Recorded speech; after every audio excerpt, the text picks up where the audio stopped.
चलिए साथियों, अब हम पे जो नया कंसेप्ट है, जो मेन कंसेप्ट है, इसके बाद तो छोटे मोटे कंसेप्ट है अध्ययन से। तो मेन कंसेप्ट ये है कि लाइन और प्लेन के बीच में जो एंगल होता है उसको फाइंड करने के लिए क्या क्या वेक्टर और कार्टेशियन कंडीशन आती है।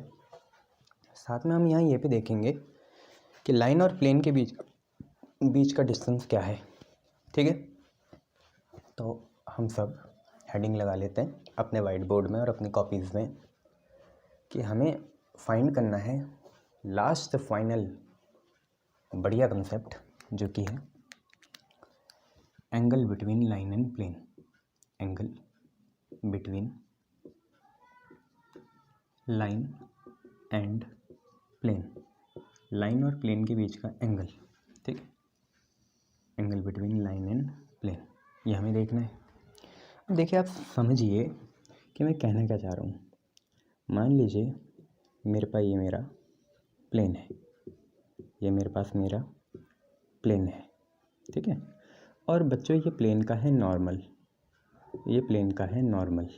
ठीक है, मान ली जाए कोई लाइन ये रही, ऐसे आई कोई लाइन, सपोज़ ये आ गई कोई लाइन, ये हम पे कोई लाइन है, और मान लिया जाए कि इस लाइन ने इसके साथ नॉर्मल के साथ एंगल बनाया थीटा। ठीक है, तो सपोज़ हम ये लिख लेते हैं कि लाइन जो कि कैपिटल एल है, line capital L makes angle theta with normal. Line L जो है नॉर्मल के साथ कितना एंगल बना रही है? थीटा एंगल बना रही है। आपसे कोई डिफाइन नहीं कर सकता कि अगर प्लेन की कोई हॉरिजॉन्टल एक्सिस हो तो नॉर्मल प्लेन की हॉरिजॉन्टल एक्सिस के साथ एंगल बनाती है 90 डिग्री का, जो कि मैंने आपको ऐसा दिखाया। अब उस 90 डिग्री में से भी नॉर्मल और लाइन के बीच का एंगल थीटा है, तो लाइन और प्लेन के बीच का एंगल कितना हुआ? 90 माइनस थीटा, और इसी 90 माइनस थीटा को आप 5 बोलना। ठीक है, तो 10 since normal is perpendicular to plane, normal is perpendicular मतलब 90 डिग्री बनाएगा नॉर्मल, किसके साथ? प्लेन के साथ नॉर्मल जो है 90 डिग्री बनाएगा। तो thus the required angle between line and plane, that is phi will be equal to 90 minus theta, or we can say that this angle is the complement of this angle, क्योंकि दोनों जोड़ के theta और 90 minus theta मिलके क्या बनाएंगे? 90 बनाएंगे। thus phi is complementary या complement of theta। फाई जो है थीटा का क्या है? कॉम्प्लीमेंट, क्योंकि दोनों जोड़ के थीटा प्लस फाई में कितना बनाना है? 90, और वो निश्चित ही बनेगा क्योंकि फाई होता है 90 माइनस थीटा, और यहाँ पे प्लस थीटा है ये वाला, और दोनों कट के कितना बनाएंगे? 90 ही बनाएंगे, जो कि ये चीज़ है। ठीक है, नाउ अब हम क्या करते हैं, हम लाइन की इक्वेशन को कुछ बोल लेते हैं वेक्टर फॉर्म के लिए। Let equation of line, equation of line क्या है? ध्यान से देखो, इक्वेशन ऑफ लाइन हम पे है R is equal to A plus lambda times of B vector. और बी वेक्टर क्या है? बी वेक्टर खुद भी लाइन के क्या होगा? पैरेलल होगा, ये आपको पता ही है। ठीक है, तो इक्वेशन ऑफ लाइन ये है, और equation of plane, equation of plane आपको पता है क्या होती है? आपको पता है वो होती है R dot N is equal to कितना? R dot N is equal to कितना? पी के बराबर होता है। जस्ट अ मिनट, ठीक है, थोड़ा हल्ला हो रहा है। चलिए, तो हमने ये देख लिया कि लाइन की इक्वेशन तो ये रही, और प्लेन की इक्वेशन ये है, जहाँ पे बी क्या है? बी है हमारा parallel vector to the line, और एन क्या है? एन है normal to the plane, normal to the plane. ठीक है, नॉर्मल टू द प्लेन। आप ही देखिए, फिर यहाँ पे हम डिफाइन कैसे करेंगे? अगर मैं इसे वेक्टर इक्वेशन के अंतर्गत या विद इन लेता हूँ, तो अगर हम वेक्टर इक्वेशन देखना चाहें, वेक्टर इक्वेशन, तो वेक्टर इक्वेशन होगी कितनी? बेसिकली वो वेक्टर इक्वेशन कुछ और नहीं होगी। वो वेक्टर इक्वेशन क्या होगी? वो वेक्टर इक्वेशन कुछ ऐसी होगी कि हम डिफाइन करना चाहेंगे कॉस, ठीक है, और एंगल कितना है, फाई है या थीटा है, बोलो कॉस फाई है ना, फाई लिखूं या कॉस थीटा लिखूं, फाई लिखूं या थीटा लिखूं, आप किसके बीच का एंगल निकालना चाह रहे हो? देखो मुझे तो ये निकालना है B dot N upon modulus of B and modulus of N, ठीक है। ये स्केलर्स होते हैं, बाहर हम मॉड प्लस माइनस साइन के लिए लगाते हैं, ठीक है, वो अलग बात है। यहाँ पे हम क्या लिखेंगे, बोलो, हमें पता है थीटा प्लस फाई कितना बनाता है, 90 डिग्री बनाता है, ठीक है। थीटा की वैल्यू क्या होती है, 90 माइनस फाई होती है। तो अगर मैं यहाँ कॉस थीटा लिखता भी हूँ ऐसे कॉस थीटा, तो अल्टीमेटली वो कॉस थीटा बाद में क्या बनेगा, थीटा की जगह मुझे लिखना ही पड़ेगा कितना, 90 माइनस फाई, और यहाँ पे वो बराबर होगा B dot N upon modulus of B और मॉड्यूलस ऑफ एन। ध्यान से समझने से कॉस 90 माइनस थीटा होता है साइन थीटा, तो ये फाइनली चीज़ बनी साइन फाई, और ये बराबर I B dot N upon mod B और मॉड एन के, ठीक है। तो ये आपका फाइनल फार्मूला है कि साइन फाई होगा B dot N upon mod B और मॉड एन। इतना आप याद रखना, angle between line and plane. हालांकि इसमें बहुत सी और चीज़ें हम जोड़ सकते हैं कि मान लो कि वो क्या कंडीशन आएगी जब कोई लाइन प्लेन के ही पैरेलल है, तो ऑब्वियसली उस समय वो नॉर्मल के परपेंडिकुलर होगी, है ना। अगर कोई लाइन प्लेन के क्या है, पैरेलल है, तो वो नॉर्मल के क्या हो जाएगी, परपेंडिकुलर हो जाएगी। तो वो कंडीशंस हम लिख लेते हैं यहीं पे। तो कंडीशंस क्या हैं, कंडीशंस ये हैं कि पहली कंडीशन ये है, condition for line to be parallel to plane. अगर कोई लाइन प्लेन के पैरेलल है तो उसकी कंडीशन क्या होनी है ये देखना है, और फिर उसके बाद परपेंडिकुलर का देखना है, ठीक है। तो अभी तो यह है condition for line to be parallel to plane. तो if line L if parallel to plane pi, इस प्लेन को क्या बोल दिया, पाई बोल दिया, ठीक है। अगर कोई लाइन प्लेन पाई के पैरेलल है, ये लाइन है, ये प्लेन है, और प्लेन का नॉर्मल ऐसा है, ये प्लेन है, ये प्लेन है, ये लाइन है, ये प्लेन है, ये लाइन है, और ये प्लेन का नॉर्मल है। तो लाइन और नॉर्मल के बीच में कितना एंगल बनेगा, 90, क्योंकि अगर लाइन और प्लेन पैरेलल हैं, प्लेन के परपेंडिकुलर नॉर्मल है, तो ऑब्वियसली ऑटोमेटिकली लाइन के परपेंडिकुलर भी नॉर्मल होगा। तो if line L is parallel to plane pi, तो इम्प्लाइज इज दैट कि line L is perpendicular to normal, ये लाइन एल जो है नॉर्मल के परपेंडिकुलर होगी, ठीक है। तो मैं आपको बता देता हूँ ये क्राइटेरिया मैं कैसे कहना चाह रहा हूँ। प्लेन है ये पाई, लाइन है ये एल, नॉर्मल है ये ऐसा, और लाइन के पैरेलल भी एक वेक्टर होता है, आपको पता है कौन, बी वेक्टर।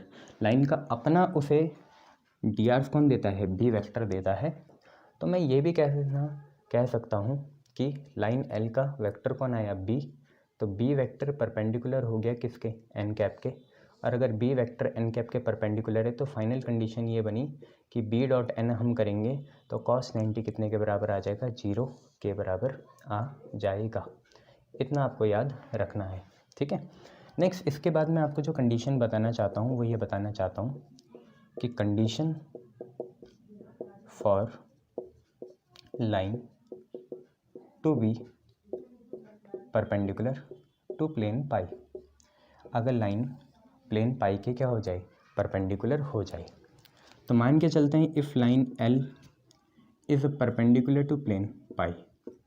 अगर लाइन एल प्लेन पाई के क्या है, परपेंडिकुलर है, इसका मतलब ये तो घटना कुछ ऐसी होगी कि भैया ये है हमारा प्लेन पाई, ये है इसका नॉर्मल कितना, एन वेक्टर, और अपनी लाइन भी प्लेन के परपेंडिकुलर है ऐसे। तो जो लाइन का बी वेक्टर होगा ऐसे, वो भी पैरेलल हो जाएगा, ठीक है, वो भी परपेंडिकुलर होगा प्लेन के। तो इसका मतलब एन, एल और बी तीनों ही क्या हुए, पैरेलल हुए। तो लाइन एल अगर परपेंडिकुलर है प्लेन के, तो नॉर्मल भी तो परपेंडिकुलर है प्लेन के, इसका मतलब नॉर्मल पैरेलल हो जाएगा लाइन एल के। और नॉर्मल लाइन एल के परपेंडिकुलर नहीं होके पैरेलल अगर हो गया तो लाइन एल का अपना डी आर का डायरेक्शन देने वाला कौन है, बी, तो एन पैरेलल हो जाएगा किसके, बी के भी। तो हम फाइनली ये बोल सकते हैं N is sum, let us say anything alpha times, alpha कोई स्केलर है, N is alpha times of B vector, N का mod is alpha times of B vector. Mod लगाना ज़रूरी है, ठीक है, क्योंकि हम मैग्नीट्यूड वाइज ही कह रहे हैं, डायरेक्शन वाइज नहीं कह रहे हैं। तो एन जो है वो लैम्डा टाइम्स हो जाएगा बी वेक्टर के, कुछ भी हो सकता है ये, या आप इसका उल्टा भी लिख सकते हैं कि बी जो वेक्टर है वो लैम्डा या अल्फ़ा टाइम्स हो जाएगा या बीटा टाइम्स मान लो किसके, एन वेक्टर के। तो ये दोनों कंडीशंस आपको पता होनी चाहिए, ठीक है। अब यहाँ पे ये देख लेना, इस केस में लाइन एल अगर पैरेलल है प्लेन के, ठीक है, लाइन एल जो है प्लेन के पैरेलल है, लाइन और प्लेन के बीच में बनता है एंगल कितना, फाई। तो यहाँ पे फाई एंगल जो होगा, क्योंकि लाइन और प्लेन के बीच का एंगल होता है फाई, तो फाई एंगल 0 होगा। और थीटा एंगल होता है नॉर्मल और लाइन के बीच का। आज लाइन और नॉर्मल कैसी हैं, परपेंडिकुलर हैं, तो थीटा एंगल आपका 90 डिग्री हो जाएगा। सेम गोज़ फॉर हेयर, यहाँ पे उल्टा होगा, क्योंकि लाइन प्लेन के ही परपेंडिकुलर है, तो फाई एंगल या 90 माइनस थीटा एंगल आपका 90 होगा।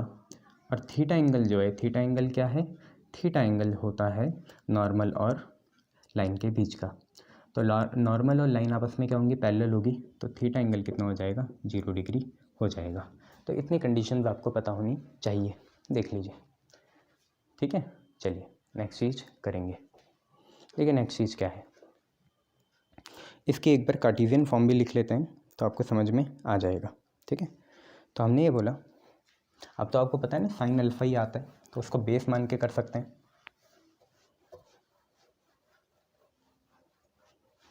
तो इसकी कार्टेशियन फॉर्म देखिए क्या बनी, जो सारी वेक्टर फॉर्म में था, कार्टेशियन फॉर्म में मैं डिस्टेंस वाला भी आपको बता दूंगा, बट अभी आप ये देखिए कि यहाँ पे क्या बनी आपकी कार्टेशियन फॉर्म। कार्टेशियन फॉर्म हमने ये बोला इफ़ अ लाइन, लाइन के कार्टेशियन फॉर्म में x minus x1 by a1 बराबर y minus y1 by b1 बराबर z minus z1 by c1, और कितना एंगल बनाती है लाइन, प्लेन के साथ फाई एंगल बनाती है, ठीक है, नॉर्मल के साथ थीटा बनाती है। मेक्स एंगल कितना, फाई विद प्लेन आप कोई सा भी दे दो, कार्टेशियन फॉर्म होती है A X plus B Y plus C Z plus D is equal to 0। तो इम्प्लाइज आपको पता है प्लेन के डी आर हैं ए बी सी, और लाइन के डी आर आपको दिख रहे हैं क्या है, लाइन के डी आर हैं A1 B1 C1। तो अगर मैं A1 लिख दूँ B1 लिख दूँ तो कन्फ्यूज़ तो नहीं होंगे, कन्फ्यूज़ हो सकते हैं फिर, तो आप इसे A2 बोल दीजिए, इसको B2 बोल दीजिए, और इसको बच्चे C2 बोल देंगे। तो इसके मतलब जो हमारा जनरली साइन फाई होता था वो कितने के बराबर होता था भैया, यहाँ से जो बी वेक्टर बनेगा आपको पता है वो A1i B1j C1k बनेगा, और यहाँ से जो एन कैप बनेगा वो होगा A2i B2j और C2k। मैं सीधा लिख रहा हूँ कितना आएगा A1 A2 प्लस B, बस यहीं तो फ़र्क होता है, फाई एंगल आता है, ठीक है। A1 A2 B1 B2 C1 C2 तो ऐसे ही चलेगा, अपॉन में अंडर रूट में जो यहाँ से बी वेक्टर है, मैं आपके अंडरस्टैंडिंग के लिए यहाँ बी वेक्टर बना देता हूँ, बी वेक्टर कुछ और नहीं है, A1 i cap A2 j cap और A3 k कैप है। और आपके अंडरस्टैंडिंग के लिए मैं प्लेन का नॉर्मल वेक्टर भी बना देता हूँ, वो है A2 i cap A2 j cap और A3 k कैप। और आप यह समझ पा ही रहे हैं कि जो हमने अभी तक वेक्टर फॉर्म पढ़ी थी वो कुछ ऐसी थी कि साइन फाई वो आपका था b dot N upon modulus of b और मॉड्यूलस ऑफ n। तो आज भी तो वही करें, b डॉट एन करेंगे तो A1 A2 आएगा, सॉरी यहाँ पे आएगा B1, यहाँ पे आएगा C1, यहाँ पे आएगा B2, यहाँ पे आएगा C2, सॉरी आई अपोलोजाइज, ये आएगा। तो अब तो A1 A2 B1 B2 C1 C2 ही आएगा, वही लिखा हुआ, और नीचे B का मॉड हो जाएगा A1 square B1 square C1 square, और यहाँ हो जाएगा बच्चे A2 स्क्वायर B2 स्क्वायर और C2 स्क्वायर, ये चीज़ हो जाएगी। तो साइन फाई आपका ये आना चाहिए। ऑब्वियसली यहाँ पे कंडीशन क्या है, पहली कंडीशन तो यही आएगी कि लाइन जो है, अगर वो यहीं से देखेंगे ना कंडीशन, लाइन अगर पैरेलल हो गई किसके, प्लेन के, लाइन अगर प्लेन के पैरेलल है, इसका मतलब लाइन जो है परपेंडिकुलर होगी नॉर्मल के। हालांकि कोई फ़र्क नहीं पड़ेगा, पैरेलल है तो आपको पता ही है फाई एंगल फिर कितना हो जाएगा, 0 डिग्री हो जाएगा। तो यहाँ पे कंडीशन उल्टी हो जाती है ना, फाई एंगल 0 होगा, या अगर आप उसके टर्म में देखें तो कॉस थीटा एंगल 90 होगा, बट ये तो फाई के टर्म्स में। तो फाई एंगल अगर 0 है तो साइन 0 बना 0, 0 बराबर कितने के, A1 E2 plus B1 B2 plus C1 C2।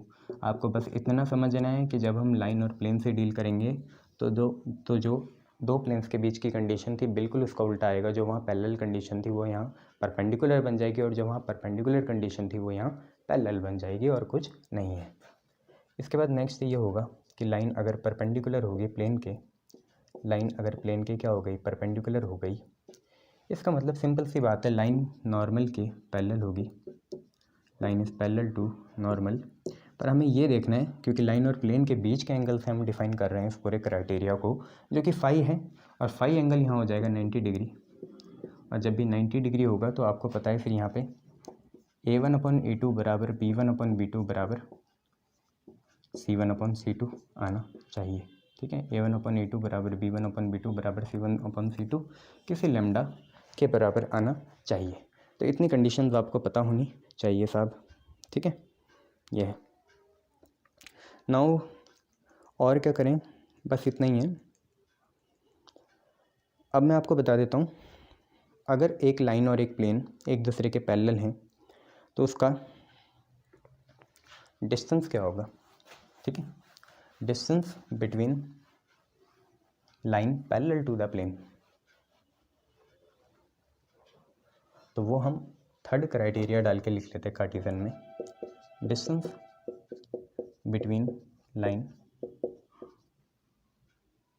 या ऐसे लिख लें distance between line and plane which are parallel, line और प्लेन के बीच का डिस्टेंस जो आपस में कैसे हैं, पैरेलल हैं। आपस में अगर वो पैरेलल होंगे तो उनके बीच में क्या होगा, देखो लाइन की इक्वेशन आप लिख सकते हैं R = A + λB, B ही हमारे काम की चीज़ है। अब प्लेन की इक्वेशन अब क्या आती है आपको पता ही है, R.n = P या Q, कुछ भी लिखें कोई फ़र्क नहीं पड़ेगा। जैसे हम डिस्टेंस की बात कर रहे हैं, अगर हम उसे D बोलें, ठीक है, तो वो D कितने के बराबर होगा, R.n - Q upon mod of n, ऐसे कुछ था, R - A.Q ना हो। भूल रहे हैं, रिकॉल करो बच्चों, कुछ है, ये पहले भी करा था। R.n होता है क्योंकि R तो हमें पता ही नहीं होगा ना, R तो x, y, y, z के होगा, यहाँ पे तो डिस्टेंस निकलेगा पर्टिकुलरली, तो इसे हम लिख लेंगे A.n - Q upon mod of n, ये आपका यूनिट्स में आंसर आएगा। ठीक है, A.n - Q upon mod of n, तो इतना आप लोग याद रखें, सही रहेगा आप पे। और लेंथ ऑफ परपेंडिकुलर तो आप जानते ही हैं जैसे निकलती है, उसमें कोई बड़ी बात नहीं है। इसी को देख के अब हम क्वेश्चंस शुरू करते हैं, आए समझ में। अब इसी को देख के हम क्वेश्चन शुरू करेंगे, कंडीशंस आई आपको समझ में, अब हम क्वेश्चन शुरू कर रहे हैं। देखिए क्वेश्चंस क्या हैं।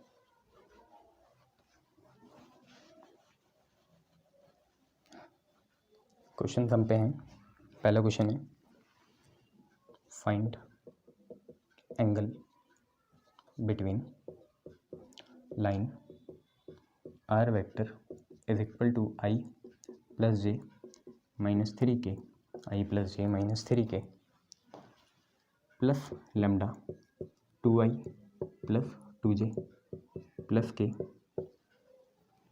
एंड प्लेन है R.6i - 3j + 2k बराबर 5k।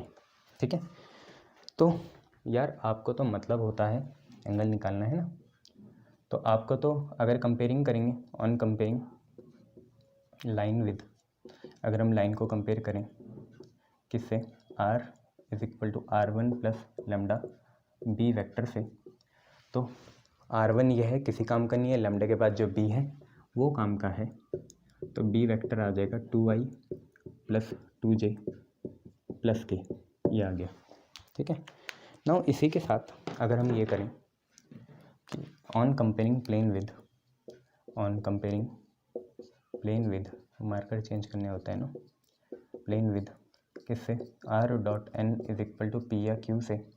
आर तो आर के बराबर है, एन उसके साथ है, तो एन वेक्टर की वैल्यू आ जाएगी कितनी, 6i minus 3j plus 2k। और कीप इन माइंड ये नॉर्मल है।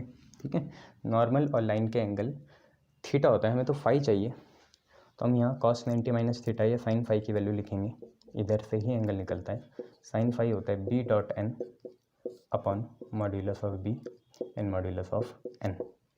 तो what is B, B is 2i plus 2j plus K dot N is 6i minus 3j plus 2k upon modulus, what is modulus, modulus is B का modulus होगा 2 का square 4, 2 का square 4 और 1 का square 1, और n का modulus होगा 6 का स्क्वायर 36, 3 का स्क्वायर 9, 2 का square 4। Now what is sine phi, ऊपर आप डॉट करिए, डॉट करेंगे 6 2 जा 12, 2 इंटू ये माइनस 6, 1 इंटू ये 2, 4 और 4 8 और 1 9, 9 का रूट आएगा 3, 36 और 4 40, 40 और ये 39, 49, 49 का आएगा 7, 12 और 2 14, 14 6 8, 8/21 आंसर आ गया। ये फाई की वैल्यू आ जाएगी आपकी साइन इनवर्स 8/21, ये आपका आंसर हो जाएगा। ठीक है, फाई की वैल्यू कितनी है, साइन इनवर्स 8/21 है। क्लियर है, शाबाश। चलिए नेक्स्ट वीडियो में मिलते हैं और आपको नए क्वेश्चन के साथ रूबरू कराते हैं, तब तक मैं इंक भी भर लेता हूँ।